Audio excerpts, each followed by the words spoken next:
You know the vibes. PVO, positive vibes only. FOE, family over everything. High vibrations. Hope everybody's staying focused, staying clear minded, shooting all negativity down, protecting your energy, focusing on yourself, and mastering self. Salute to all my kings out there, all my great, beautiful queens out there, all my entrepreneurs, everybody that's just in this go-getting mentality, that want growth, that want to change, that want more for themselves. Shout out to everybody. Love and unity.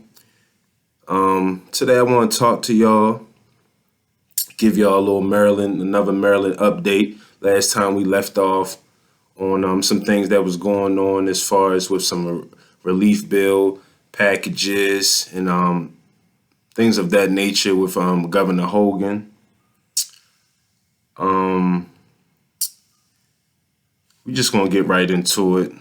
We ain't gonna really waste no time. I'm gonna leave the link in the description. Came across this interesting article that I wanted to share with you all. Hogan signs $1 billion relief act into law. Governor Lawrence J. Hogan Jr., Republican, signed a heavily amended version of his $1 billion COVID-19 relief package into law Monday, authorizing thousands of low-income Marylanders to get stimulus checks. Hogan, along with Senator President Bill Ferguson, a Democrat from Baltimore City, and House Speaker Adriani A. Jones, also a Democrat from Baltimore County, lauded the speedy and largely bipartisan passage of the Relief Act through the legislature before signing the bill into law Monday.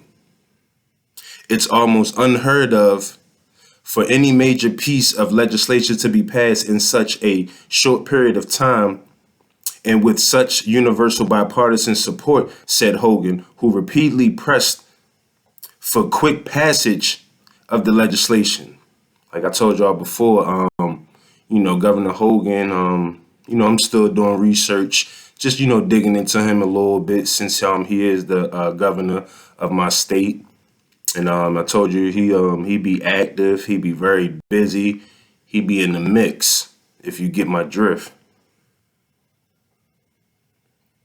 The relief package was subject to heated debate and several amendments as it made its way through the General Assembly over the past month, with lawmakers characterizing its final form as a compromise. The relief package was The bill that got passed is not a Democrat bill, Jones said. It's not a Republican bill. It is a bill for the people that all of us here represent. Under the finalized relief package, low-income taxpayers who filed for Earned Income Tax Credit, EITC, in 2019 will receive direct stimulus package of $500 or families and $300 for individuals. The package also includes the largest single EITC increase in Maryland history. House Majority Leader Eric G. Ludkit, Democrat from Montgomery County, said last week the Relief Act will increase the state's match to the federal EITC for taxpayers with dependents from 28% to 45% for 3 years. That means a family with 2 or more kids that earns $25,000 a year will see a yearly credit increase of roughly $1,100, Ludkick said. Businesses and certain taxpayers will also see substantial tax cuts as a result of the relief effort. The package slashes taxes on unemployment benefits for Marylanders who meet certain income criteria, and also prevents businesses from seeing a drastic increase in unemployment taxes due to the COVID related layoffs. Businesses will also be able to hold off on paying unemployment taxes until next year. A portion of the bill that Ludke likened to a year-long interest interest-free loan. Other components of the Relief Act include a temporary sales tax break for small businesses and eliminated taxes on pandemic-related grants and forgiving loans.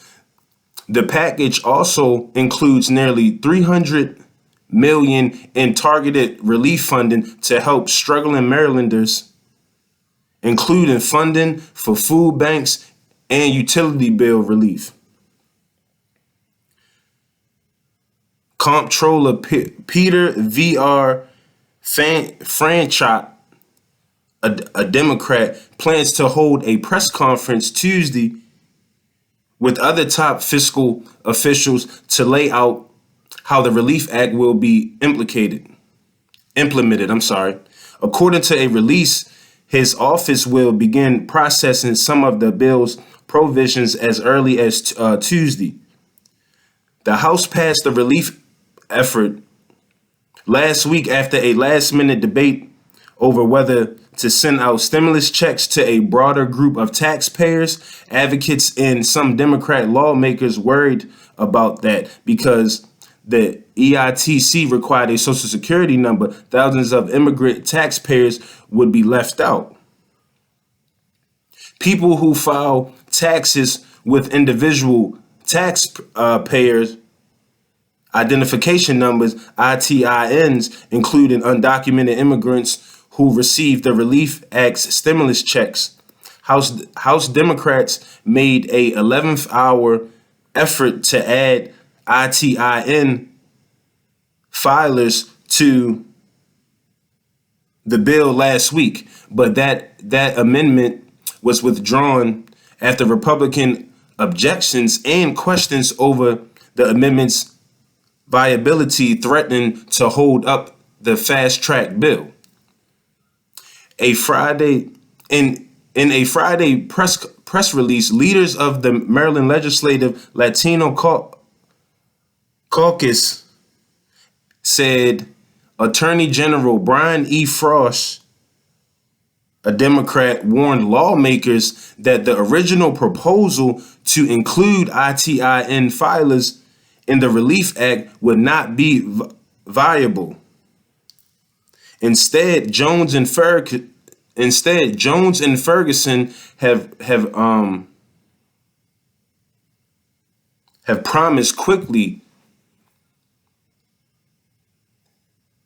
Instead, Jones and Ferguson have promised to quickly pass legislation that would extend EITC benefits to ITIN filers for the 2020, 2021, and 2022 tax years. Ferguson said at a media briefing last Friday more than 86,000 ITIN filers paid more than $100 million in state and local taxes last year. According to Franchot, and many of those taxpayers would meet the EITC income criteria. No Marylander deserves to wonder where their next meal will come from, how to buy their child's diapers, or I'm sorry, family, bear with me for 1 second.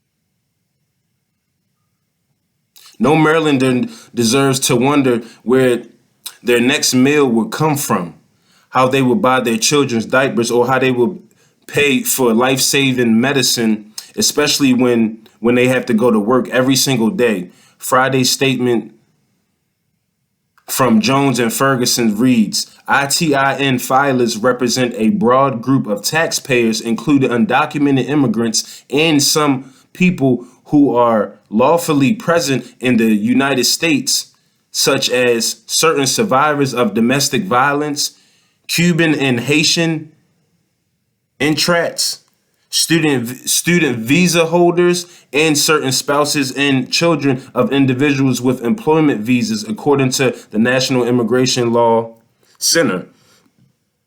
Those those taxpayers have been excluded from various federal relief efforts this year. Advocates say, since many of those programs require a social security number. Franchot was among the critics of the Final Relief Act in a statement after the House passed the relief package last week. Franchot said the effort falls considerably short, but was improved by legislative amendments. He added that he plans to work with legislators to provide EITC benefits to all eligible Marylanders, regardless of whether they file their taxes with Social Security numbers or a ITIN as soon as possible.